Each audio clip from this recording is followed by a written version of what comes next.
오늘 함께 은혜를 나눌 말씀 보겠습니다. 창세기 15장 1절로 5절까지 말씀입니다. 봉독해 올리겠습니다. 이후에 여호와의 말씀이 이상 중에 아브라함에게 임하여 가라사대 아브라함아 두려워 말라. 나는 너의 방패요 너의 지극히 큰 상급이니라. 아브라함이 가로되 주 여호와여 무엇을 내게 주시려니까? 나는 무자하오니 나의 상속자는 이 다메섹 엘리에셀이니이다. 아브라함이 또 가로되 주께서 내게 씨를 아니 주셨으니 내 집에서 길리운 자가 나의 후사가 될 것이니이다. 여호와의 말씀이 그에게 임하여 가라사대 그 사람은 너의 후사가 아니라 내 몸에서 날 자가 내 후사가 되리라 하시고 그를 이끌어 밖으로 나가 가라사대 하늘을 우러러 무뼈를 셀 수 있나 보라. 또 그에게 이르시되 내 자손이 이와 같으리라. 아멘. 오늘부터 창세기 15장을 함께 살펴보도록 하겠습니다. 창세기 15장은 좀 더 주목해 보아야 할 성경입니다. 성경에 기록된 말씀 중에 중요하지 않은 것은 하나도 없겠습니다만 어떤 관점에서 보느냐에 따라서 특별히 중요하게 취급해야 하는 성경이 있습니다. 창세기를 예로 들어 말씀드리면 전체 50장 중에서 구속사적인 관점에서 볼 때 특별히 중요하게 강조되어야 하는 장이 있습니다. 하나님께서 만물을 창조하신 이야기를 전하는 창세기 1장, 그리고 아담과 하와의 타락과 함께 여자의 후손을 통해서 구원을 약속하신 내용을 언급하고 있는 창세기 3장, 그리고 그 다음으로 중요한 장을 꼽으라면 단연 지금부터 살펴볼 창세기 15장입니다. 이 세 장은 창세기에서만 중요한 것이 아닙니다. 구속사 관점에서 성경 전체를 조망할 때 1장과 3장과 더불어 15장은 정말로 중요한 복음의 정수를 전하고 있는 위대한 성경이라고 할 수 있습니다. 15장에는 성경 전체를 통틀어서 가장 중요하고 핵심적인 교리를 대변하는 구절이 나옵니다. 믿음으로 말미암아 의롭게 된다라고 하는 칭의 교리가 그것인데요. 다음 주에 살펴볼 본문의 첫째 구절에 기록되어 있습니다. 그뿐만 아닙니다. 창세기 15장에는 성경에 나오는 언약들 중에서 하나님께서 이루시는 구원에 대해서 정말로 중요한 가르침을 전하는 언약이 나옵니다. 일명 횃불 언약이라고 하는 언약입니다. 이 언약은 영원토록 거룩하시고 은혜로우신 하나님이 모든 택한 자를 대표하여 아브람과 어떻게 언약을 맺으시고 그 누구를 통하여 그 언약을 확증하시고 성취하시는가를 명징하게 보여주고 있습니다. 이렇게 성경이 가르치는 진리의 기준으로나 신뢰할 만한 성경학자들의 공통적인 평가로 볼 때에 창세기 15장은 1장과 3장과 더불어서 성경 전체를 통틀어 가장 중대하고 위대한 장이라고 하더라도 결코 과언이 아닙니다.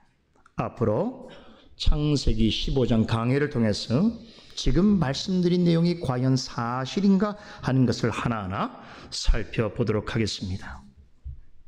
기대되지요? 기대됩니다. 오늘 본문은 창세기 15장의 서론에 해당되는 말씀입니다. 서론이라고 해서 본론에 비해 덜 중요하다고 생각하면 큰 오산입니다. 오늘 살펴볼 본문은 성경에서 정말로 중요하고 위대한 장이라고 할 수 있는 창세기 15장을 여는 첫 번째 단락의 말씀이라는 사실만으로도 우리가 주위에서 살펴볼 만한 충분한 가치와 이유를 지니고 있습니다. 본문의 첫 구절은 이후에 여호와의 말씀이 이상 중에 아브라함에게 임하였다라고 하는 말씀으로 시작합니다. 여기에 이후에라고 하는 말은 어떤 때를 알려주는 표현이겠지요? 바로 이 이후에라고 하는 말은 지난 2주에 걸쳐서 우리가 살펴봤던 창세기 14장에 나오는 전쟁 이야기와 깊이 관련되어 있음을 암시해주고 있습니다. 이상 중에 하나님의 말씀이 아브라함에게 전해지기 얼마 전에 우리 모두가 지금은 잘 알고 있는 가나안 지역에 큰 전쟁이 있었습니다. 엘람 왕 그돌라오멜이 북방에 있는 세 왕과 함께 남방 지역의 5나라를 쳐들어갔습니다. 5나라 왕이 12년 동안이나 군말 없이 바쳐오던 조공을 갑자기 중단하기로 했기 때문입니다. 5왕은 나름 힘을 합쳐서 그돌라오멜이 이끄는 4나라 동맹국에게 저항하려고 해보았으나 역부족이었습니다. 전쟁은 북방 동맹국의 승리로 끝났습니다. 소돔 왕과 그의 연합국 왕들은 참패했습니다. 우선적으로 물이 넉넉하고 양식이 풍부한 소돔 지역은 초토화되다시피 했습니다. 때마침 그곳에는 전쟁이 일어나기 얼마 전에 아브람과 헤어져서 이곳으로 이주한 롯과 그의 가족이 거주하고 있었습니다. 그 때문에 롯 역시 그의 모든 재산을 빼앗기고 가족과 소돔 사람들과 함께 포로로 잡혀갔습니다. 이 소식을 아브람이 알게 되었고 사랑하는 조카 롯을 구해내기 위해서 자신의 사병 318명을 이끌고 전쟁에 참전합니다. 그리고는 믿기 어려울 정도로 놀라운 승리를 거둡니다. 아브람은 태각하는 그돌라오멜 동맹국을 기습하여서 롯과 그의 가족을 구출하고 누략당한 모든 재물과 소돔 사람들을 되찾아옵니다. 극적인 승리를 거둔 아브라함은 많은 전리품과 되찾게 된 사람들을 데리고 돌아오는 길에 2왕을 만나게 됩니다. 살렘왕 멜기세덱과 소돔왕 베라를 만납니다. 그들은 각기 다른 이유로 아브람을 영접합니다. 그런데 2 왕과의 만남은 여러 가지 면에서 현저한 대조를 이룹니다. 이 부분에 대해서는 제가 지난주 강서를 통해서 아주 자세하게 말씀을 드렸습니다. 창세기의 전체 내용의 흐름뿐만 아니라 아브람 생애를 이해하는 데 있어서 굉장히 중요한 내용입니다. 혹시라도 빠뜨린 부분이 있는가, 또 기억이 가물가물한가 하시는 분들은 꼭 다시 들어보기를 권합니다. 자, 그럼 오늘 본문을 함께 상고해 보도록 합니다. 15장의 첫 단어는 이후에라고 하는 말이지요. 이 말은 방금 전까지 설명드린 전쟁 상황이 종료된 다음을 말합니다. 아브람이 멜기세덱과 소돔 왕을 만난 후에 얼마 만에 하나님께서 환상 중에 나타나셔서 아브람, 두려워 말라. 나는 너의 방패여 너의 지극히 큰 상급이라고 말씀하셨습니다. 자, 그런데 여기서 우리는 한 가지 의문을 가지게 됩니다. 이 두려워하지 말라라고 하는 말은 하나님의 시그니처 같은 말씀이에요. 다시 말해서 하나님께서 자주 사용하시는 표현입니다. 그런데 물음은 과연 지금 이 상황에서 이 표현이 어울리는가 하는 것입니다. 지금은 아브람이 전쟁에서 대승을 거둔 지 얼마 되지 않은 시점입니다. 전쟁에서 승리한 아브람은 살렘왕 멜기세덱으로부터 큰 축복을 받았고 이전보다도 하나님을 믿는 더 확실한 믿음을 갖게 되었습니다. 그리고 비겁하고 뻔뻔하기 이를 데 없는 소돔 왕의 관계를 단번에 물리치고 전쟁에서 얻은 전리품을 자신과 함께 전쟁에 동행한 자들을 위하여 기꺼이 나누어 주었습니다. 아브라함은 자신을 돕고자 한 사람들에게 온정을 베풀었습니다. 이런 아브라함의 행동을 지켜본 사람들이라면 누구나 그의 행동에 감동하였을 것이고 그를 칭송하였을 것입니다. 상황으로 보자면 지금까지 우리가 보았던 아브라함의 모습 중에서 가장 멋있고 가장 잘 나가는 그런 시점입니다. 패배자 입장에서는 전쟁은 참으로 비참하고 고통스럽지만 아브라함에게 있어서 이 전쟁은 이전에 우리가 볼 수 없었던 그의 새로운 모습을 보게 되고 또 각인시켜주는 계기가 되었습니다. 아브라함은 이 전쟁을 통해서 지혜롭고 대범한 용사다운 모습만이 아니라 진정한 승리자로서의 면모를 유감없이 보여주었습니다. 아브라함의 동무대라고 할 만큼 그의 활약은 가히 출중했고 결과는 대단히 성공적이었습니다. 그런데 이런 분위기에서 아브라함에게 두려워하지 말라라고 하는 하나님의 음성이 들려왔습니다. 이렇게 분위기가 좋은 상황에서 왜 하나님께서는 그에게 두려워하지 말라고 하셨는가 하는 것입니다. 이 말씀에는 하나님의 깊으신 뜻이 서려 있습니다. 겉으로 보자면 아브라함에게 더할 나위 없이 좋은 분위기인데 본문은 두려워하지 말라는 부정적인 말씀으로 시작합니다.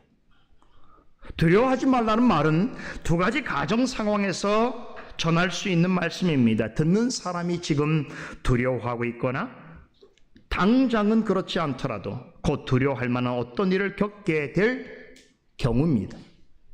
하지만 지난주까지 살펴본 내용으로 볼 때에 아브라함은 두려워하는 상황에 놓여 있지 않습니다. 오히려 여러 사람들과 함께 승리의 기쁨을 만끽하고 있습니다. 그럼에도 하나님께서는 그에게 두려워하지 말라고 명하십니다. 이것이 아브라함이 인지하든 그렇지 못하든 간에 그를 위하여 가장 적절한 때에 주시는 말씀입니다. 아브라함 편에서는 전쟁이 끝났다라고 할 수 있습니다. 하지만 그렇다고 두려워해야 할 모든 일들이 모두 다 사라진 것은 결코 아닙니다. 가나안 남부 5나라를 공격해서 그 땅 대부분을 황폐시키고 재물을 빼앗고 많은 사람을 포로로 잡아갔던 그돌라 오멜을 비롯한 북방의 4왕이 아직 살아 있습니다. 그들이 쓸어가듯 했던 사람들과 재물을 아브라함이 도로 찾아왔지만 그들은 여전히 강력한 힘을 지니고 있는 군주들입니다. 또한 그들은 강고한 동맹을 여전히 유지하고 있습니다. 그랬기에 그들로서는 아브라함의 작은 무리에게 계속 공격을 당해서 패했다라고 하는 것은 참을 수 없는 수치였습니다. 어떤 점에서 보면 아브라함의 공격은 도리어 침략자들을 각성시키고 자극하게 하는 기회가 되었을 수 있습니다. 그들은 자신들의 군대가 이름 모를 작은 무리에게 패배했다라고 하는 수치감과 모멸감을 떨쳐버리기 위해서라도 다시 군대를 정비하고 새로운 전술을 보강해서 또다시 공격할 가능성이 매우 높았습니다. 전쟁이 그렇게 간단하고 쉬운 일이 아니죠. 그죠? 전쟁이 그친 듯하지만 내부적으로는 여전히 전쟁은 계속되고 있습니다. 이처럼 정복 전쟁에 나섰던 강력한 힘을 가지고 있는 4왕이 살아있는 한 전쟁은 완전히 끝났다라고 볼 수 없습니다. 아브라함의 군사작전으로 패한 것을 되갚아 주기 위해 이전보다 더 큰 군대를 이끌고 다시 쳐들어 내려올 수 있었습니다. 이것은 매우 현실적인 가정입니다. 만약에 그돌라오멜이 아브라함에게 당한 일을 잊지 못해서 이전보다 더 크고 강력한 군사를 일으켜서 대대적인 보복을 감행하려고 한다면 어떻게 되었을까요? 아브라함은 물론이고 지난번에 침략을 받았던 나라들과 백성들은 더 큰 위기를 맞게 되었을 것입니다. 그렇게 된다면 지금까지 아브라함에 대해서 좋았던 세간의 평가는 삽시간에 완전히 뒤바뀔 것입니다. 아브라함의 승리를 기뻐하고 축하해 준 사람들은 돌변하여 그의 승리가 자신들을 더 심각한 위험에 빠뜨리게 하였다면서 아브라함을 원망하고 비난할 것입니다. 여러분, 그때는 맞았지만 지금은 틀리다라고 하는 말이 있습니다. 아마 그처럼 되었을 것입니다. 아브라함에게 수치를 당한 4왕이 그것을 안갚음하기 위해서 전쟁을 재개하려 한다라고 하는 소문이라도 있다면 지난날에 아브라함이 행한 영웅적인 일은 모두 사라지고 마치 그가 패배의 원흉이나 되는 듯하게 여론은 순식간에 바뀌게 될 것입니다. 얼마 전에 아브라함의 승리를 우리의 승리라며 자축했던 사람들이 아브라함 때문에 자신들이 더 큰 위험에 노출되었다며 불평할 것이고, 어떤 자들은 왜 관련도 없는 아브라함이 자기의 사병을 이끌고 전쟁에 참전하였느냐고 벌맨 소리를 할 것입니다. 자기 조카를 되찾는다는 개인적인 사정으로 그둘라 오멜의 군대를 공격함으로써 팔레스타인의 맹주의 심계를 건드린 탓에 더 큰 원한을 사게 된 것이 아니냐며 비난하였을 것입니다. 또 어떤 자들은 아브라함이 거둔 작은 승리가 더 크고 심각한 패배를 불러올 것이라고 원망했을 것입니다. 여러분, 이렇게 전쟁과 여론이라는 것은 영웅을 한순간에 원수로도 뒤바꿀 수 있는 것입니다. 모세는 아브라함이 사람들과 전리품을 되찾아 온 때로부터 하나님으로부터 두려워하지 말라는 말씀을 듣게 될 때까지 그 사이에 무슨 일이 일어난지에 대해 구체적으로 언급하지 않습니다. 그런데 방금 전에 말씀드린 내용은 굳이 성경에 기록되어 있지 않다고 하더라도 일어날 만한 개연성이 매우 높습니다. 아브라함이 알든 모르든 간에 위험한 상황에 처해 있는 것만은 사실입니다. 그들로 오멜과 세 왕이 아브라함에게 당한 패배를 좋게 생각했을 리 없습니다. 앞서 말씀드렸듯이 아브라함에게 당한 패배는 그들에게는 씻을 수 없는 수치였고 오명이었습니다. 이 때문에 이들이 다시 군사를 조직하여 일으킨다면, 그래서 공격을 개시한다면 이전보다 훨씬 더 큰 피해가 뒤따랐을 것입니다. 여러분, 그 사실을 가나안 남부의 통치자들과 백성들은 몰랐을까요? 아브라함은 몰랐을까요? 아무런 근심 없이 그저 승리감에 도취되어서 즐거워하고만 있었을까요? 잠시 동안은 그런 시간이 있었겠지만 아브라함은 자신이 거둔 승리를 곰곰이 되돌아볼 때에 왠지 모를 불안감과 두려움이 엄습해오는 것을 느꼈을 것입니다. 왜 그렇습니까? 그 전쟁은 상식적으로나 물리적으로 아브라함이 승리할 수 있는 전쟁이 아니었습니다. 애초에 아브라함과는 전혀 상관이 없는 전쟁이었습니다. 롯이 잡혀갔다는 소식을 듣고는 조카를 향한 불타는 사랑의 마음으로 참전하여 죽기를 각오하고 싸웠을 뿐입니다. 그런 그를 위해서 하나님께서 적들을 그의 손에 붙여주심으로 승리했습니다. 그로 인해 아브라함은 예상치 않게 전쟁 영웅이 되었습니다. 뭇사람들에게 뜨거운 관심과 주목을 받는 유명인이 되었습니다. 하지만 이 모든 일은 그가 계획한 것이 아닙니다. 그런데 그런 것들에 비하면 그가 거둔 승리는 너무나 크고 화려했습니다. 여러분 이와 같은 경험이 없습니까? 내가 원하는 무엇보다 더 큰 무엇을 얻게 되거나 내가 생각한 것보다 훨씬 좋은 결과를 갖게 되었거나 한 적이 없습니까? 내가 예상한 것보다 훨씬 좋은 무엇을 얻게 되어지는 그런 경험이 없습니까? 그럴 때 어떻습니까? 이게 웬 행운인가? 우린 잠시 동안은 기뻐하고 행복해할 수 있습니다. 그런데 이유를 알 수 없는 행복의 원인을 생각해 볼 때에 시간이 지나면 그것이 오히려 마음의 염려와 불안으로 우리의 마음속에 자리 잡을 수 있습니다. 이렇게 잘 돼도 되나? 이렇게 행복해도 되나? 이렇게 성공해도 되나? 아마 그리스도인으로서 사업을 하시는 분들은 이 말을 절절히 매일같이 경험할 것입니다. 이런 의문을 갖게 되는 것이지요. 그런데 이것은 다른 사람이 모르는 생각입니다. 오직 자신만이 겪는 내적 갈등입니다. 밖에서 열심히 일을 해서 가족들을 돌보는 입장에 있는 가장들이 사업을 하면서 또 어떤 사람들의 관계 속에서 무슨 일을 할 때에 야, 이렇게 일이 잘 돼도 되나? 이렇게 좋은 일들이 계속 일어나도 되는 건가? 라고 생각하면서 그 결과로 기뻐하는 가족들을 볼 때 자신도 기쁘지만 또 한편 마음 깊은 곳에는 왜 이렇게 잘 되는 거야? 무슨 일 때문이지? 혹시 또 어려움이 찾아오면 어떻게 되지? 라고 하는 불안함과 두려움도 동시적으로 갖게 된다는 거예요. 그런데 그 마음은 그것을 생각하는 이외에는 아무도 모르는 것이에요.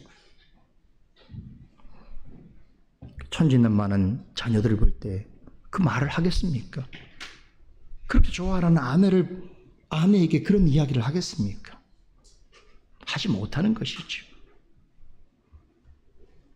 전쟁에 승리하여서 영웅 대접을 받게 된 아브라함에게도 이런 남모를 갈등과 두려움이 있었을 수 있습니다. 적을 격퇴하고 롯과 전리품을 되찾아 오는 데 성공했지만 북방의 맹주 그돌라 오메를 비롯해서 그와 동맹을 맺은 침략국 왕들이 여전히 건재하고 있었고 아브라함에게 당한 패배를 수치로 생각해서 보복하려고 한다면, 그런 생각을 한다면, 당장이라도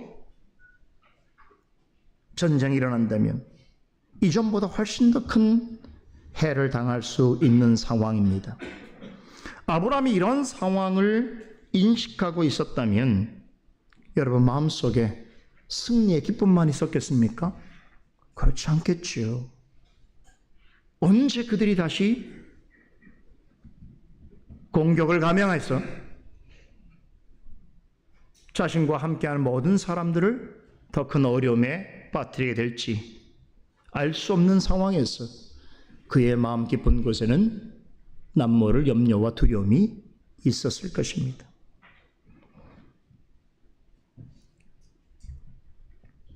여러분, 어떤 일의 승리, 어떤 일의 성공을 맛본 후에 은밀하게 다가오는 절망과 불안의 그림자라는 것이 있습니다. 우리 믿는 사람에게도 있을 수 있습니다. 그런 것들이 한순간에 그 사람을 두려움 가운데 빠뜨릴 수 있습니다. 그런데 이런 종류의 두려움은 겉으로 드러내기까지는 아무도 알 수 없습니다. 그러나 하나님께서는 아브라함의 마음속 깊은 곳에 있는 은밀한 두려움의 실체를 보셨습니다. 그래서 아브라함아 두려워 말라라고 하신 것입니다. 하나님께서 환상 중에 이 말씀을 하신 또 다른 이유를 생각해 볼 수 있습니다. 전쟁에서 아브라함은 보기 드문 성과를 이루었습니다. 승리하고 돌아오는 그를 몇몇 왕과 신하들과 많은 사람들이 대대적으로 환영해주고 영접을 해줬습니다. 그만큼이나 그가 이룬 성취는 정말로 대단했습니다. 마지막에 아브라함이 전쟁에서 얻은 모든 전리품을 자신이 취하지 않고 자신과 전쟁에 동행하여서 도와주었던 사람들에게 나눠준 장면을 다시 한번 기억해 보시길 바랍니다. 얼마나 멋지고 품이 있는 승리자의 모습입니까? 그런 모습을 지켜본 사람들은 경탄하면서 입에 침이 마르도록 그를 칭찬했을 것입니다. 아브라함은 진정한 승자요 영웅으로 불리기에 부족함이 없었습니다. 바로 이런 상황이 아브라함에게는 또 다른 위험이 될 수 있었던 것입니다. 자칫 잘못하면 너무 우쭐해졌어. 자신도 모르는 사이에 하나님의 영광을 가릴 수도 있습니다. 예상치 못한 놀라운 성취에 너무 도취된 나머지 전쟁에서 승리한 그 원인이 자신에게 있는 줄로 생각할 수도 있습니다. 사람들이 하는 말과 호평에 이끌려 어떻게든 성공한 자신을 드러내려 하고 자신은 특별한 존재라는 허영심과 자만이라고 하는 올무에도 사로잡힐 수 있습니다. 그런데 여러분 생각해 보세요. 아브라함이 지금 어떤 삶을 살고 있습니까? 고향을 떠난 이후에 어느 곳 한 곳에도 정착하지 못하고 계속해서 방랑의 삶을 거듭하고 있습니다. 이런 삶을 살고 있는 자로서 이런 정도의 성공과 사람들의 인정은 당연한 보상으로 여길 만은 합니다. 낯선 땅에서 이방 사람들의 괄시와 배척을 받으면서도 성실을 하게 노력하고 애쓴 대가로 주어진 유의미한 결과라고 생각할 수 있습니다. 그렇다면 아마 자신이 얻은 모든 성과를 더 행복해하고 달콤하게 생각했을 것입니다. 그런데 이런 것들조차 믿는 사람을 한순간에 넘어뜨리는 일이 될 수 있습니다. 아브라함이 반드시 그랬다는 것은 아니지만 그렇게 된들 전혀 이상할 것이 없는 상황입니다. 하나님께서는 아브라함에게 일어날 수 있는 모든 위험의 가능성을 아셨습니다. 그리고 아브라함을 향하여 아브라함아 두려워하지 말라라고 말씀하셨습니다. 어떤 경우에서든지 시험에 빠지고 큰 위기를 맞을 수 있기 때문입니다. 하나님은 아브라함이 현재적이든 아니면 잠재적이든 두려움을 가질 수 있는 상황에서 환상 가운데 그에게 말씀으로 찾아오셨습니다. 여기서 한 가지 흥미로운 장면은 구약시대에는 하나님께서 종종 환상 가운데 나타나셨다는 것입니다. 여기서 말한 이상은 일종의 환상이지요. 그런데 하나님께서는 환상으로만 나타나신 적이 없으십니다. 언제나 말씀과 함께 하셨습니다. 환상은 하나님의 말씀을 전달하기 위한 배경일 뿐입니다. 중요한 것은 환상이나 꿈이라는 말이 전해주는 시각적 이미지가 아닙니다. 그것을 통해서 증거하신 말씀이 무엇인가 하는 것을 아는 것이 더 중요합니다. 모세는 그런 의도에서 여호와의 말씀이 환상 중에 아브라함에게 임하였다고 합니다. 아브라함아 두려워 말라, 나는 내 방패여 너의 지극히 큰 상급이라 라고 환상 중에 임하신 하나님의 말씀을 정확하게 전하여 주었습니다. 하나님이 이 같은 말씀으로 아브라함에게 찾아오신 목적이 있습니다. 첫째는 아브라함의 마음을 두려움에서 해방시켜 주시기 위해서입니다. 여러분, 성경에 하나님께서 가장 많이 명령하신 말씀이 무엇인 줄 아십니까?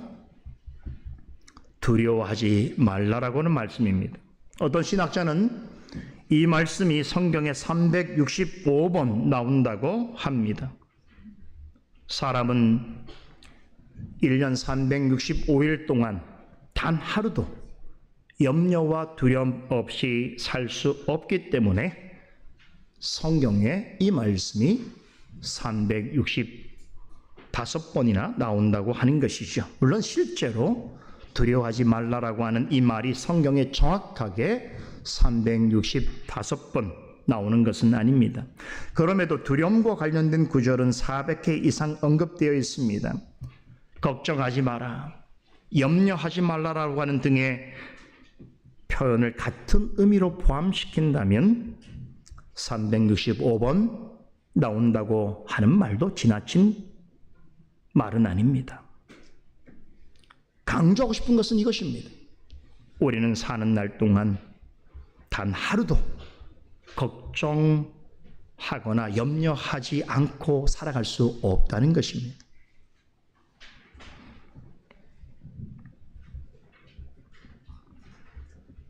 생각해보면 참 행복하고 좋은 시간을 보내는 것 같은데, 그런 중에도 조금만 돌아서서 자기의 생을 유심히 살펴보면 그 가운데 염려와 걱정거리가 있습니다.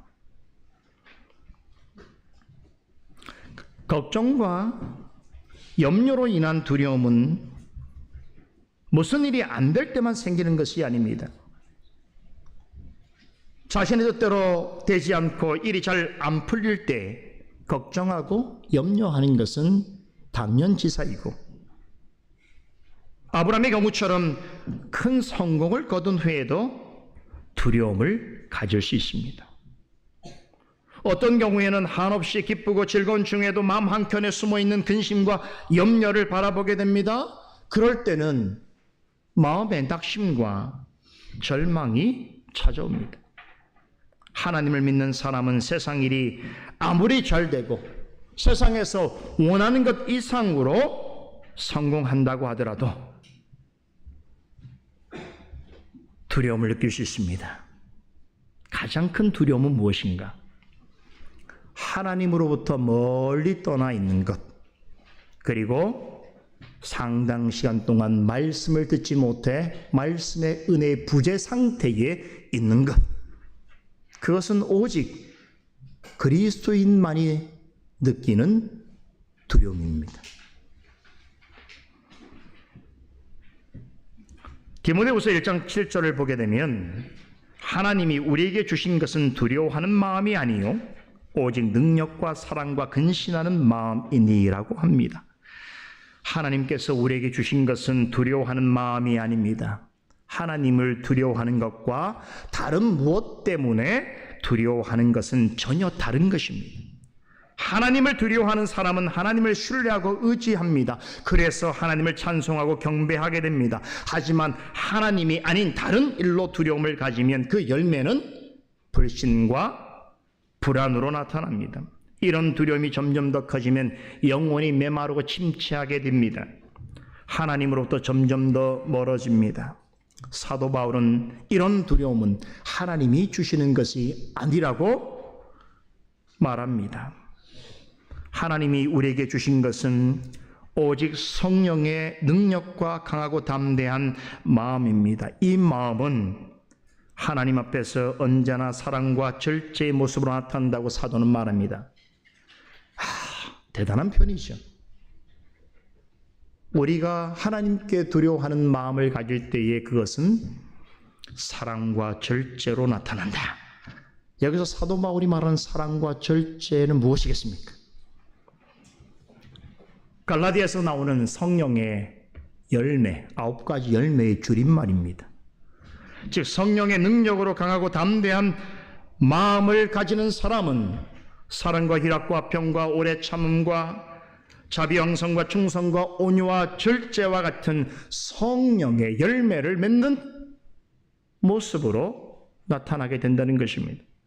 그런데 하나님께서 우리에게 두려움을 주시는 것은 아니지만 우리는 매 순간 염려하고 두려워할 수 있습니다. 죄로부터 완전히 자유로울 수 없는 한 이 두려움은 마치 우리 안에 있는 본성처럼 DNA처럼 우리 안에 남아 있습니다. 그럼에도 하나님께서는 아브라함에게 말씀하셨듯이 365일 두려워하는 우리에게 뭐라고 하십니까? 두려워하지 말라고 말씀하십니다. 너는 두려워하지 말라라고 하는 이 말씀은 모든 두려움으로부터 우리를 건지시고 극복하게 하실 이는 오직 하나님뿐이시다 라는 사실을 강력하게 증거해 주고 있습니다. 아브라함을 향해서 두려워하지 말라는 말씀으로 찾아오신 두 번째 목적이 있습니다. 하나님 자신이 어떠하신 분이신가를 더 분명하게 알려주시기 위해서입니다. 성경에 하나님께서 두려워하지 말라라고 말씀하실 때는 항상 당신이 어떤 분이신가를 알려주고자 하시는 의도가 내포되어 있습니다. 본문은 하나님께서 아브라함에게 직접 당신에 대해서 이렇게 말씀하십니다. 나는 너의 방패요 너의 지극히 큰 상급이니라고 하십니다. 하나님은 아브라함에게 나는 너의 방패요 지극히 큰 상급이 되실 것을 약속하십니다. 여러분, 이 약속은 비단 아브라함에게만 주신 것이 아닙니다. 그와 같은 은혜를 입은 모든 성도에게 주시는 약속입니다. 그러므로 오늘 우리에게도 주시는 변함없는 하나님 약속으로 받아야 할 것입니다. 우선 하나님께서 친히 우리에게 나는 너의 방패라고 하신 말씀의 의미를 생각해 봅니다. 여러분, 방패 다 아시죠? 방패는 어디에 사용하는 도구입니까? 적들로부터 자신과 가족과 공동체를 지키는 데 유용한 도구입니다. 하나님께서 친히 내가 너의 방패가 되시겠다라고 하는 것은 우리 믿음과 영혼의 방해가 되는 모든 대적들로부터 우리를 지키고 보호해 주시겠다라고 하는 약속입니다. 그러면 지피지기가 해야 되겠죠? 우리의 대적자 그들은 누구인가? 가장 큰 우리의 대적자는 우는 사자같이 두루다니며 삼킬 자를 찾고 있는 사탄 마귀입니다. 사탄은 자신의 생각과 의지로 믿는 자를 유혹하고 시험하려 합니다. 하나님이 일하시듯 사탄도 일합니다. 사탄도 자신의 뜻과 목적을 따라서 열심히 분주히 일합니다. 그런데 여러분, 욥을 생각해 보세요. 욥에게 그러하셨던 것처럼 하나님은 사탄에게 믿는 자의 시험을 허용할지라도 당신의 자녀를 그의 손에 내맡기지는 않으십니다. 사탄이 우리의 몸에 손을 댈 수는 있어도 우리의 영혼은 취할 수 없습니다. 사탄의 시험으로 욥은 괴로움을 당했지만 그에게서 하나님은 빼앗지 못했습니다. 그것은 하나님이 허용하시는 일이 아니기 때문입니다. 죄악으로 물든 세상과 세상의 악한 풍조와 온갖 진리를 속이는 거짓된 말과 교훈들도 우리의 강력한 대적자입니다. 세상은 이런 것들을 통해서 항상 믿는 자들을 유혹하고 시험합니다. 때로는 세상의 강력한 권세와 물리적인 힘을 통하여 믿는 자를 억압하고 핍박하기도 합니다. 그러나 아무리 그 권세가 강하고 핍박이 심하더라도 하나님의 백성인 성도를 완전히 거꾸로 틀릴 수 없습니다. 왜 그럴까요? 하나님께서 친히 방패가 되어주시기 때문입니다. 뿐만 아니라 믿으신 하나님께서는 우리가 그러한 어려움을 당할 때에 감당할 만한 힘을 주시고 큰 어려움을 당해도 피할 길을 내어주십니다.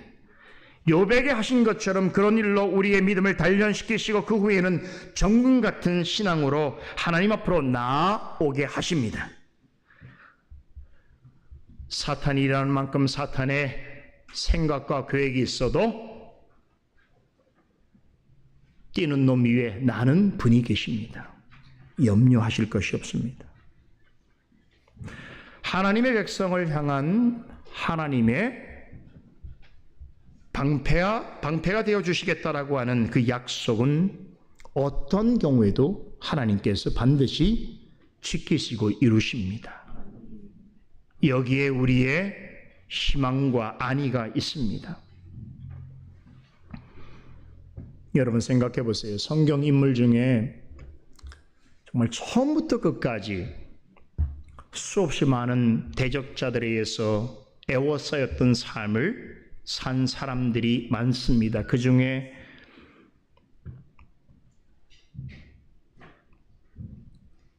어쩌면 전생애를 대적자들에 의하여 수없는 위협과 공격을 받았던 사람이 있습니다. 다윗입니다. 다윗은 왕위에 오르기 전부터 오른 후까지 그의 왕위는 40년 동안 이어지는데 40년 동안 한 번도 대적자들이 없었던 적이 없다고 할 만큼 우리가 보기에는 강력한 권세를 지닌 자리에 있다고 하는 다윗은 참으로 많은 대적자들에게 휩싸여 있었습니다. 그럼에도 다윗은 자신에게 맡기신 사명을 끝까지 감당할 수 있었던 이유를 이렇게 고백합니다. 사무엘하 22장 2절로 3절에서 이렇게 전합니다. 나의 하나님이시요 나의 피할 바이시요 나의 방패시요 나의 구원의 뿌리시요 나의 높은 망대시요 나의 피난처시요 나의 구원자시라. 나를 흉악에서 구원하셨도다라고 고백합니다. 그렇습니다. 성도는 하나님을 대적하는 자들에 의해서 사방으로 위협삼을 애워쌈을 당해 있습니다. 그런 중에도 우리가 결코 완전히 무너지지 아니하고 힘있게 살아갈 수 있는 것은 나의 방패시요 나의 산성이시여 나의 피난처가 되어주시는 하나님께서 우리를 보호해 주시기 때문인 줄로 믿으시기 바랍니다. 그 약속을 지키시고 이루시는 것입니다. 하나님께서 아브라함에게 찾아와 하신 말씀에서 어떤 분이신가를 가르치는 또 다른 중요한 표현이 있습니다. 나는 너의 지극히 큰 상급이라고 하는 말씀입니다. 정말로 대단한 약속이지요. 여러분, 이 말씀을 통해서 하나님께서는 우리에게 상을 주시는 분일 뿐만 아니라 당신 자신이 진히 최고의 상급이 되어 주시겠다라고 약속하십니다. 많은 사람들은 하나님이 주시는 상에 대해서 관심이 많습니다. 그래서 하나님께 나아가서 재물과 건강과 명예와 성공 같은 것을 구합니다. 그런데 하나님이 이러한 것들을 주신다고 하면 그렇게 간절히 찾고 매달리면서도 하나님 자신이 직접 상급이 되어 주신다는 말씀에는 별로 감흥이 없습니다. 하나님이 뭐 조금만 뭘 준다고 이야기하면 아멘 하고,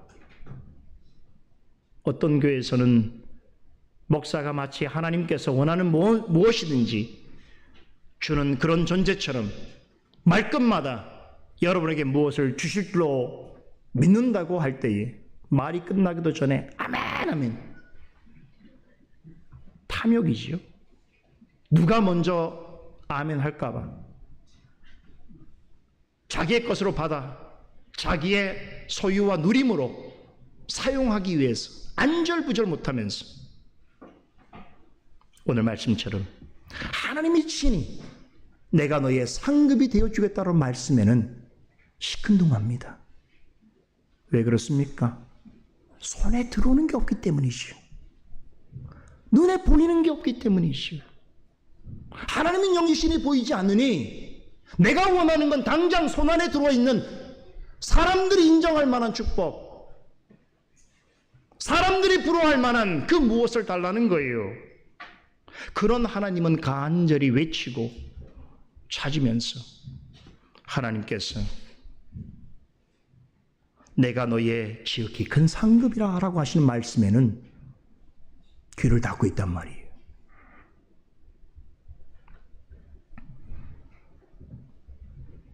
하나님이 상급이 되신다는 것은 앞서 아브라함이 살렘 왕 멜기세덱을 만나서 알고 고백하게 된 하나님, 여러분 있지요? 어떻게 고백했습니까? 천지의 주제시요 지극히 높으신 여호와 하나님이십니다라고 고백했죠. 바로 그 하나님, 하늘과 땅의 모든 주권을 가지고 계시고 모든 것들로부터 지극히 높임을 받으시기에 합당하신 바로 그 하나님, 그 하나님을 나의 소유로 삼을 수 있다는 이야기입니다. 여러분도 벌써 볼 반응이 없잖아요. 잘 못 느끼는 거예요. 소유하면 손에 들어와야 소유인 줄 알아요. 보이지 않는 것은 소유인 줄을 몰라요. 그래서 하나님 주시는 눈에 보이는 것만 찾지, 모든 것을 주관하시고 주재하시는 지극히 높으신 하나님이 나의 소유가 된다는 말에 감격과 감동이 없단 말이에요.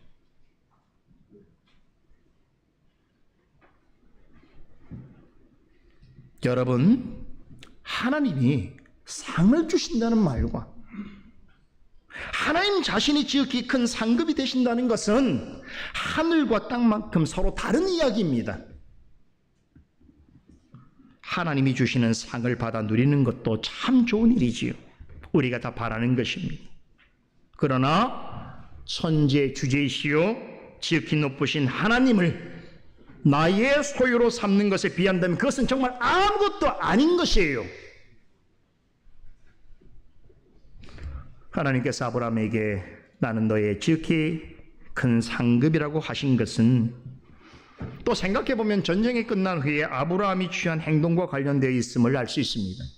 승리하고 돌아온 아브라함은 지극히 높으신 하나님의 제사장 멜기세덱에게 자신이 취한 전리품의 10분의 1을 바치게 되지요. 아브라함이 바친 11조의 의미가 무엇인지 제가 지난 시간에 다 말씀을 드렸습니다.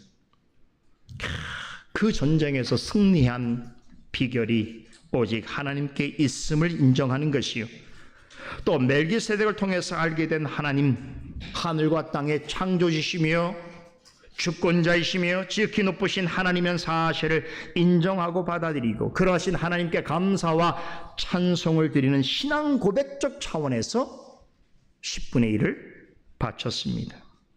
그런데 아브라함은 나머지 전리품도 자신이 갖기를 포기하고 자신을 도와 함께 전쟁에 나선 이방인들에게 나누어 주었습니다. 전리품은 전적으로 승자의 몫입니다. 승자의 상급입니다. 아브라함은 그런 것을 다 취할 수 있는 권리를 충분히 가지고 있었습니다. 그럼에도 혹여라도 하나님께 영광을 가릴까 하여 그것들을 다 내려놓습니다. 참 이 모습은 인간적인 관점에서 온다면 큰 손해인 거죠. 자신에게 그것을 가질 수 있는 모든 권리가 있고 그것을 취한다고 하더라도 누구 하나 뭐라고 할 수 없잖아요. 소도망이 인정했잖아요. 사람은 나에게 주더라도 재물은 당신이 가지시오라고 했단 말이에요. 이게 전쟁에서 승리한 사람의 특권이에요. 권리란 말이에요. 그런데 이걸 다 내려놨으니 그냥 10분의 1만 멜기세덱에게 바친 것만 하더라도 대단한 일인데 나머지 모든 전리품도 자신이 갖지 아니하고 누군가에게 다 나누어 주었다고 할 때에 인간적인 관점에서 볼 때는 아쉬움이 크지요. 엄청난 손해같이 여겨지는 거죠.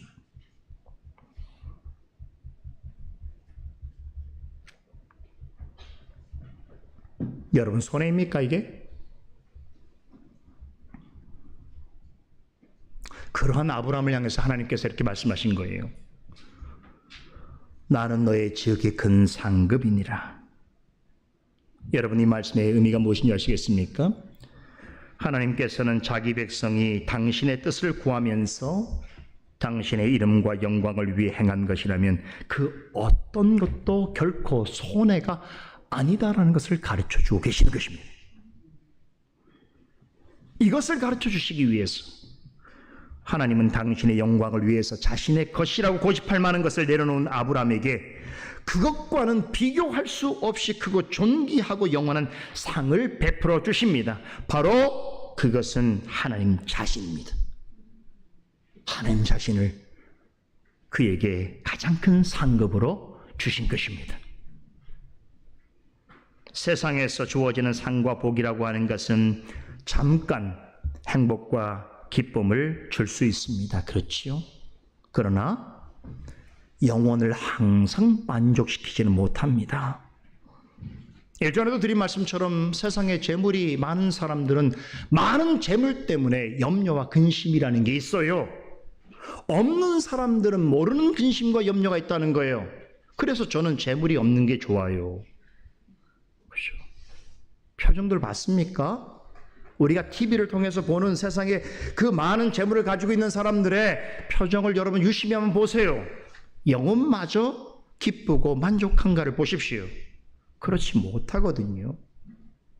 그렇죠?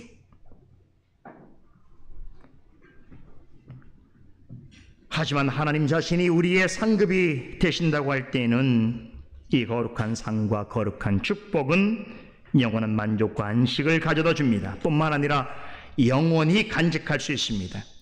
하나님을 상급으로 갖는다는 말의 또 다른 의미는 하나님이 가지신 모든 것을 공유하고 받아 누릴 수 있다는 것을 의미합니다. 사도 바울은 이 사상을 자녀와 상속자라고 하는 개념으로 설명합니다. 로마서 8장 17절에 자녀이면 또한 상속자 곧 하나님의 상속자요 그리스도와 함께한 상속자니 우리가 그와 함께 영광을 받기 위하여 고난도 함께 받아야 할 것이니라 라고 합니다.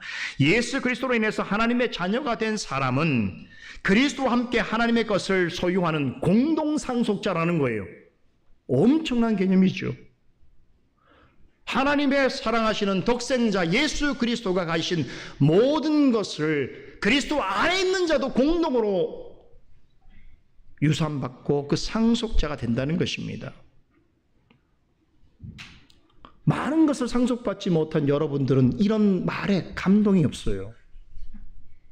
부모가 엄청난 재산을 가져서 상속해줘야 상속자가 얼마나 대단한 것인 줄 아는데 그런 것이 없으니까 그리스도에게 주어진 이 놀라운 모든 것을 우리도 함께 공동으로 소유할 수 있는 공동상속자란 말이 마음에 좀 와닿지 않는 거예요. 안타까워요. 어쩔 수 없죠. 여러분들은 자녀에게 좀 나눠주세요. 그럴 때 이렇게 말씀하세요. 내가 나의 아들이기 때문에, 내 자녀이기 때문에 내가 너에게 나의 것을, 나의 소유를 너의 것으로 할 수 있다면 하나님 앞에서 예수 그리스도께서 이루신 그 모든 좋은 것을 우리도 하나님의 자녀이기 때문에 누릴 수 있다는 것에 대한 그 특권과 자격에 감사해라. 기뻐해라. 즐거워해라. 너의 모든 것들을 다 잃고 상실한다고 하더라도 지극히 크신 그 하나님이 너의 상급이라고 하는 사실 자체, 그 언약의 약속만을 붙잡더라도 하나님 앞에서 성공한 인생이다. 그렇게 좀 얘기해 줘야 되지 않겠어요? 저는 준비가 되어 있습니다. 없기 때문에. 나눠줄 게 별로 없기 때문에. 근데 가장 큰 게 있어요. 지극히 크신 하나님이에요. 그것은 세상에 누구도 살 수 없는 것이, 무엇으로도 대체할 수 없는 것이죠.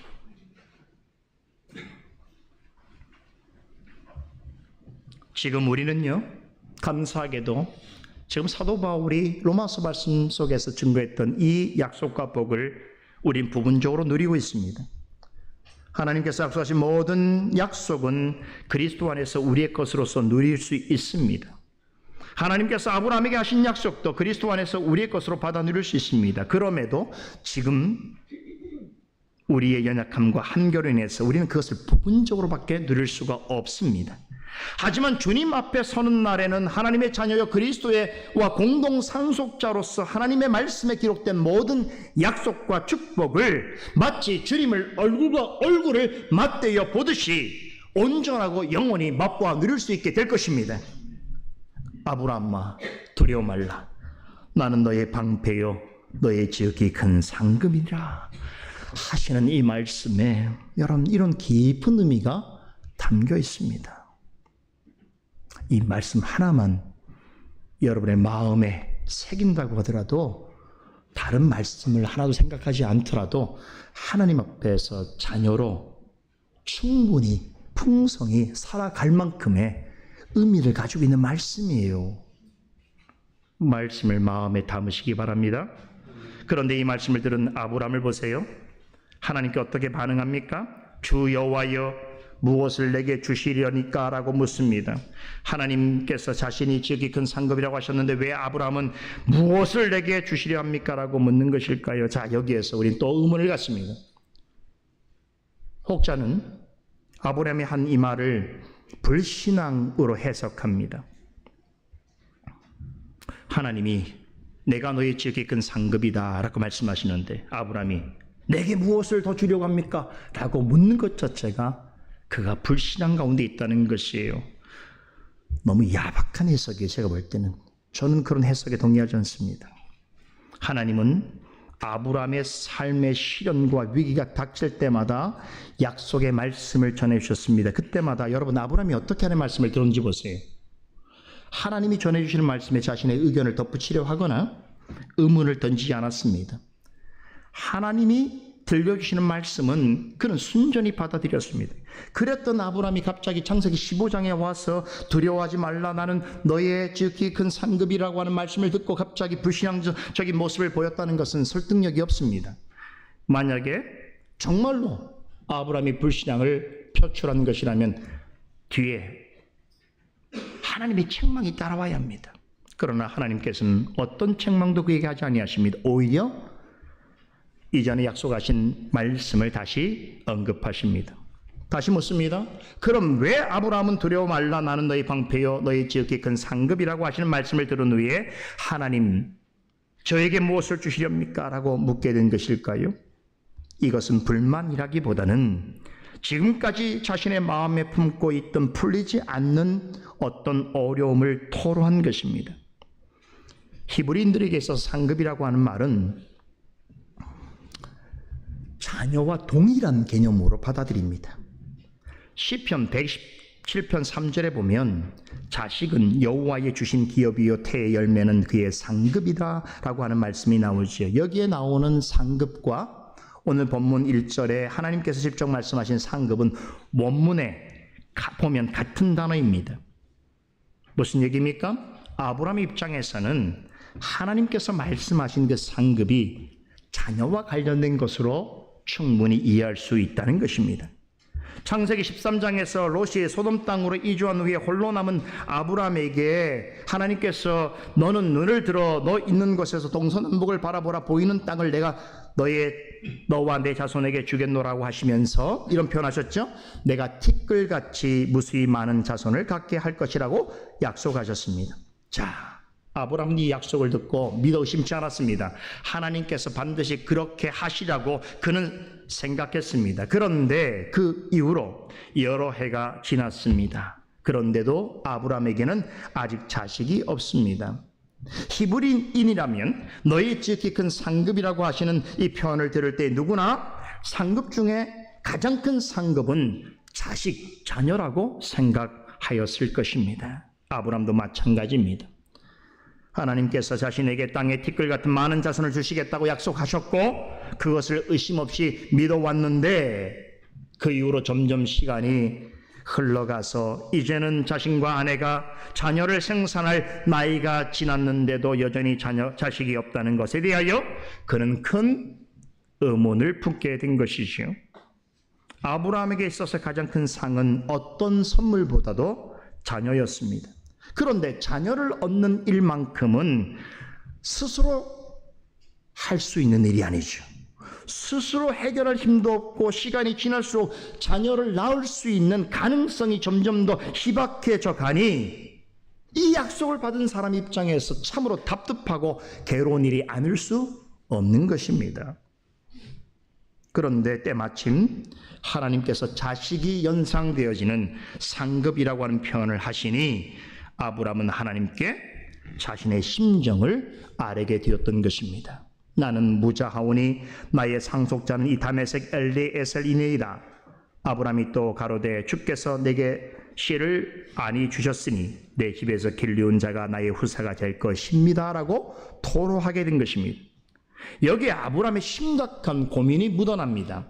핵심은 아직까지 자신에게 자식이 없다는 것입니다. 2절에 나는 무자하오니라고 번역된 말은 70인역에서는 내가 세상을 떠날 때에도 내 뒤에 자식을 하나도 남겨두지 못하나이다 라는 말로 번역하고 있습니다.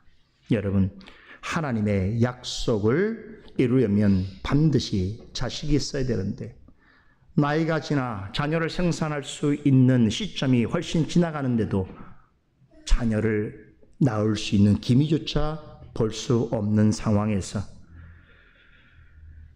여러분, 이것이 아브라함에게 큰 고민이었던 것이 어떤 하나님이 주시는 선물보다 자신에게 가장 중요한 선물은 하나님의 약속을 실현할 수 있는 자식이었던 것이죠. 그에게 있어서 가장 큰 상급은 물질도 명예도 권력도 부귀도 아니었습니다. 자식이었습니다. 자식이 있어야 하나님이 자신에게 말씀하신 땅과 자손에 관한 약속이 실현될 터인데 이제 나이가 80이 넘었습니다. 그런데도 자식이 생기지 않으니 아브라함으로서는 혼돈스러울 수밖에 없는 상황입니다. 결국 아브라함은 하나님이 자신에게 씨를 주지 않으셨다는 사실을 스스로 받아들입니다. 하지만 이것은 제가 보기에는 하나님께 향하는 불만이라기보다는 하나님의 약속을 지켜야 되는데 그 약속을 지킬 수 없는 형편이 되어지는 것에 대한 염려를 토로한 것입니다. 그러고 보니 그로 하여금 큰 민족을 이루게 하시겠다고 하는 하나님의 약속이 그 이전에 그것이 어떻게 구체적인 방법으로 이루어질지에 대해서는 자세하게 엄명된 적이 없습니다. 과연 아브라함의 친자식을 통해서 이루어질 것인지 아니면 입양한 자식을 통해서 이루어질 것인지 그의 몸에서 난 자식에 의해서 이루어질 것인지 아니면 그의 집에서 태어난 길리운 종에 의해서 이루어질 것인지 확실치 않았습니다. 아브라함은 기왕이면 하나님의 약속이 자신의 몸에서 난 자식을 통해 이루어지기를 바랬습니다. 하지만 여태까지 아들이 생기지 않는 것으로 봐서 내가 생각한 그 뜻은 하나님의 뜻이 아니었구나라고 생각하게 된 것이에요. 그래서 나름 스스로 고민하여 내린 결정을 하나님께 아뢰게 된 것입니다. 풀어서 말하면 이런 의미입니다. 하나님 나에게 큰 민족을 이루게 하실 것이라고 약속하셨습니다. 저는 주님께서 그 약속을 이루시기 위해 내게 씨를 주실 것이라고 믿어 의심치 않아 왔습니다. 하지만 지금은 하나님이 내게 주시려고 하는 것이 무엇인지가 정확하게 알 수 없는 상황에 있습니다. 아직까지 저에게는 자식이 없습니다. 그런데 저와 저의 아내는 점점 늙어가고 있습니다. 이것이 저의 가장 큰 어려움입니다. 하나님의 말씀을 처음 들었을 때는 그 약속을 내 몸에서 날 자식을 통해서 이루실 것이라고 간절히 바라왔지만 그것이 하나님의 뜻이 아니라면 제 생각을 바꾸겠습니다. 만약에 저에게서 난 자식이 아니라면 제 집에서 자란 엘리에셀이 나의 상속자가 될 것입니다. 하나님, 이렇게 해도 될까요? 라는 뜻으로 한 말입니다. 아브라함에게 조급한 마음이 전혀 없었던 것은 아니지만 하나님의 약속을 믿지 못해 한 말이 아니란 뜻입니다. 하나님은 아브라함에게 많은 자손을 주시겠다고 하셨지만 구체적인 방법을 말씀하시지는 않으셨습니다. 그러니 아브라함 입장에서는 충분히 이러저러한 생각을 할 만합니다. 아브라함은 하나님이 약속을 지키지 않는다거나 하나님의 약속이 이루어지지 않을 것이라고 생각하지 않았습니다. 다만 어떻게 이루실 것인지에 대해서는 알 수 없어 답답했던 것입니다. 여러분, 우리도 종종 아브라함과 같은 처지에 있을 때가 있습니다. 그렇죠? 하나님의 뜻은 언제나 옳고 정확하다고 믿습니다. 그런데 그 뜻이 나의 삶 가운데 이루어지는 방식과 과정에 있어서는 우리 역시 많은 고민을 하게 되고 여러 가지 어려움을 겪을 수 있습니다. 때로는 답답해하고 혼란스러워할 때도 있습니다. 그런 때에 하나님께로 앞에 나아가서 묻고 호소하는 것은 불신앙이 아닙니다. 하나님께 질문하고 자신의 생각을 전해드리고 하나님의 뜻을 구하는 것은 잘못된 신앙이 아니에요. 오히려 하나님 앞에 중요한 일이라고 하면서도 하나님께 묻지 않고 제 마음대로 하는 것이야말로 잘못입니다. 어떤 어려운 문제가 생겼을 때에는 특히나 나의 힘으로 할 수 없는 현실에 처하게 되었을 때에 우리는 하나님께 앞으로 나아가 이렇게 간구해야 합니다. 오 주님, 저에게 이런 문제가 생겼습니다. 하나님의 뜻이라고 생각하여 지금까지 이렇게 하였는데 지금은 어찌해야 좋을지 모르겠습니다. 하나님 도와주세요. 지혜를 주세요. 하나님의 뜻을 이루실 때까지 오래 참게 해주세요. 라고 기도해야 합니다. 여러분, 이런 간구는 불신앙이 아닙니다. 이런 간구는 하나님을 진실로 하늘에 계신 우리 아버지라고 생각하는 사람만이 할 수 있는 고백입니다. 하나님은 어려움에 처하여 많은 고민과 혼돈 가운데 하나님의 뜻을 묻는 당신의 자녀의 간구를 외면하지 않으십니다. 하나님은 아브라함의 말에 아무런 책망도 하지 아니하시고 친절하게 응답해 주십니다. 이 내용이 4절 5절에 나옵니다. 우리 같이 한번 읽어보십시다.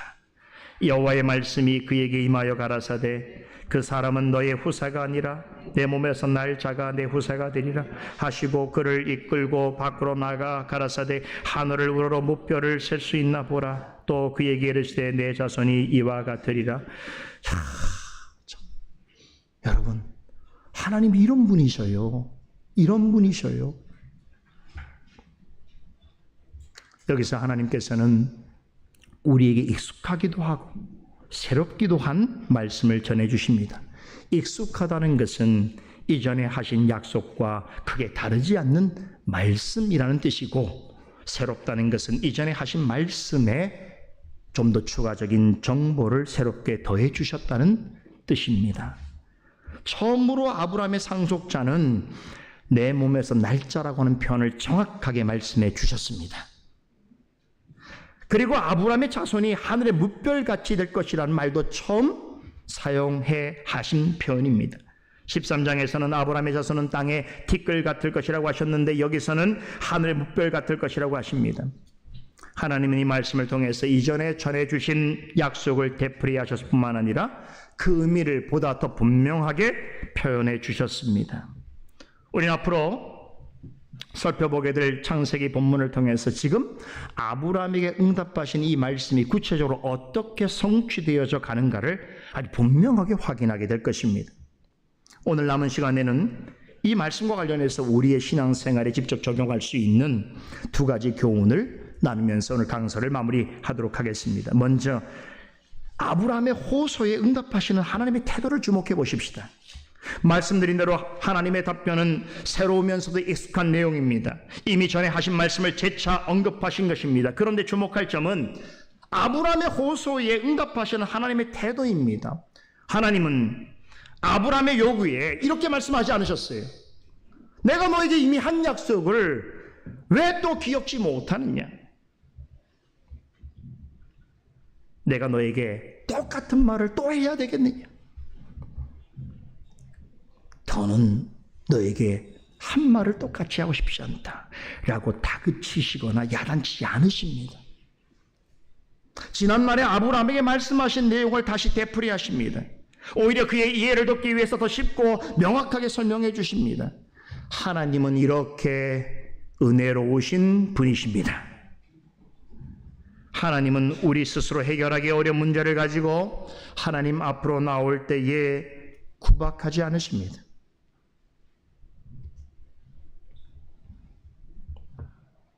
부모도 그죠? 자녀를 사랑하는 부모도 어린 자녀가 계속 똑같은 걸 물으면 화가 나지요. 그죠? 그래서 표출합니다. 그러나 우리 하나님께서는 아브라함의 질문에 이미 하신 말씀을 기억지 못하는 것에 대하여, 이해하지 못하는 것에 대하여 구박하지 않으십니다. 우리는 신앙생활을 하면서 정말 많은 질문과 의문을 던집니다. 그런데 그 대부분은 이전의 성경을 통해서 들었던 것이고 이미 강단을 통하여 가르쳐진 것입니다. 생각해 보세요. 1, 2년도 아니고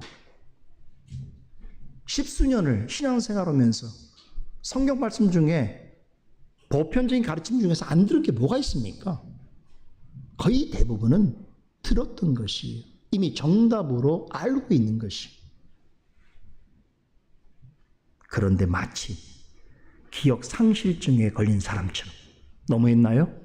건망증에 걸린 사람처럼 똑같은 질문을, 그것도 심각하게 매번 묻습니다.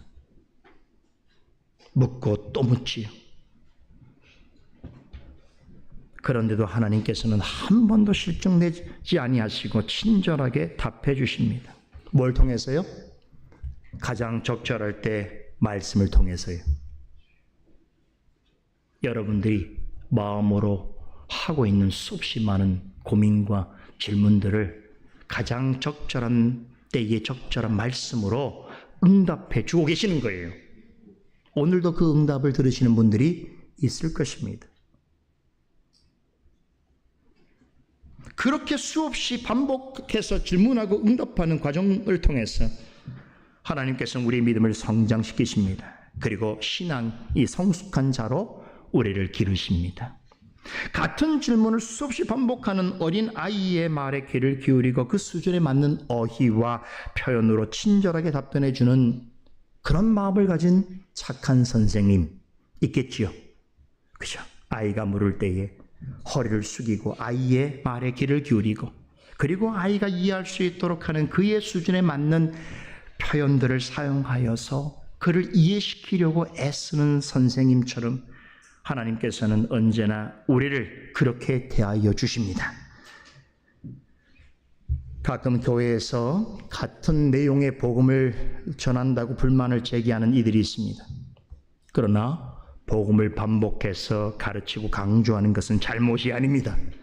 하나님께서는 왜 성경을 통해서 같은 약속의 말씀을 되풀이 하실까요? 말씀을 들어도 잘 이해하지 못하고 잘 깨닫지 못하며 잘 기억하지 못하는 우리를 위해서입니다. 우리에게 배움에 있어서 겸손을 가르쳐 주시고 우리를 영적으로 성장하도록 해 주시기 위해서 다양한 표현으로 진리를 되풀이하여 가르치십니다. 그 일에 감사하셔야 돼요. 여러분, 그 일을 통해서 우리 하나님이 나를 위하여 얼마나 오래 참으시고 얼마나 은혜스러우신 분이신지를 믿고 고백할 수 있어야 합니다. 마지막으로 자신의 문제를 가지고 하나님 앞으로 나온 아브라함에게 약속을 되풀이하실 때에 하나님이 하신 말씀을 기억해 보십시다. 그로 하여금 하늘을 우러러 무별들을 세라고 말씀하십니다. 여기에는 아주 중요한 한 가지 교훈이 있습니다. 아브라함의 자손을 하늘에 있는 별들에 비유하셨습니다. 아마도 이 말씀을 하실 때는 밤 시간대가 아니었을까 생각을 하게 됩니다. 그렇죠? 오늘날 도시에는 공해와 조명빛에 가려져서 별이 잘 보이지 않습니다. 별빛을 보려면 인적이 드문 산골 정도나 가야지 밤하늘의 별을 보게 되는 것이지요. 그런데 여러분, 아브라함의 시야에 들어온 그 별들은 그 어떤 우리가 어디에서도 볼 수 없는 밝고 영롱한 별빛들이었을 것입니다. 하나님께서는 아브라함을 이끌고 나가셔서 하늘을 우러러 보라고 하셨습니다. 그리고는 하늘에 있는 별들을 셀 수 있느냐라고 물으셨습니다. 물론 아브라함은 하늘에 있는 별들을 셀 수 없습니다. 하늘의 별을 다 세는 사람은 없습니다. 하나님은 아브라함에게 내 자손도 저 별들처럼 무수히 많을 것이라고 약속하셨습니다. 이 사실을 확신케 하시기 위해서 아브라함대로 하늘을 우러보라고 명하셨습니다. 우리는 이 대목에서 인생의 어려운 문제를 당할 때에 성도는 어떻게 해야 하는지 중요한 신앙의 원리를 배우게 됩니다. 내가 풀 수 없는 문제, 아무리 생각해도 해결하기 어려운 난제를 만날 때에 하나님을 믿는 자녀라면 그것을 가지고 하나님 앞으로 나아가서 하늘을 우러러 보아야 합니다. 우리의 가장 큰 약점은 문제가 생기면 눈을 아래로 쳐다본다는 것입니다. 내 자신을 보든지 다른 사람을 바라보든지 땅을 쳐다봅니다. 그러나 그것으로는 해답을 찾을 수 없습니다. 오히려 몸과 마음이 지치고 믿음은 더 흔들릴 뿐입니다.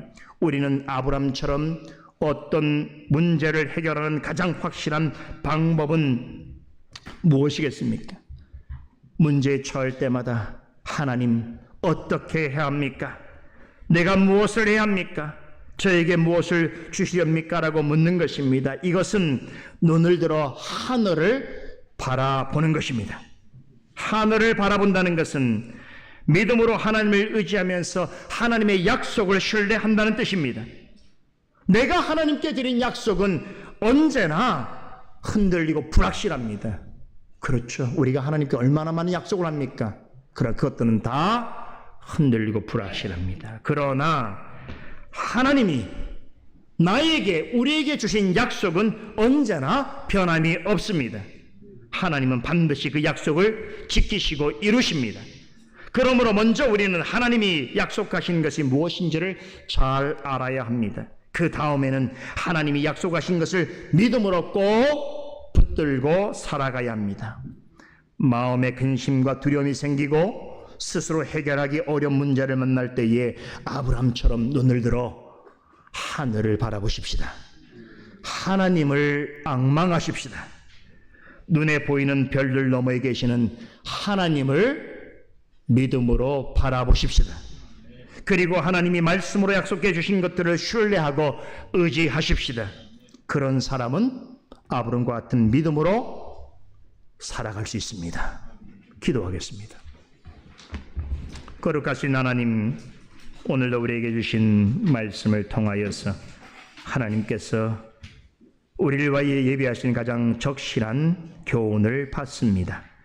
말씀을 마음에 새기게 하여 주시고 말씀을 힘입어 주의 백성으로 살아가는 성도들 되게 하여 주시옵소서.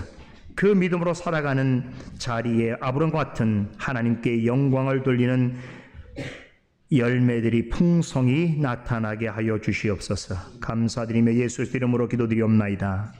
아멘.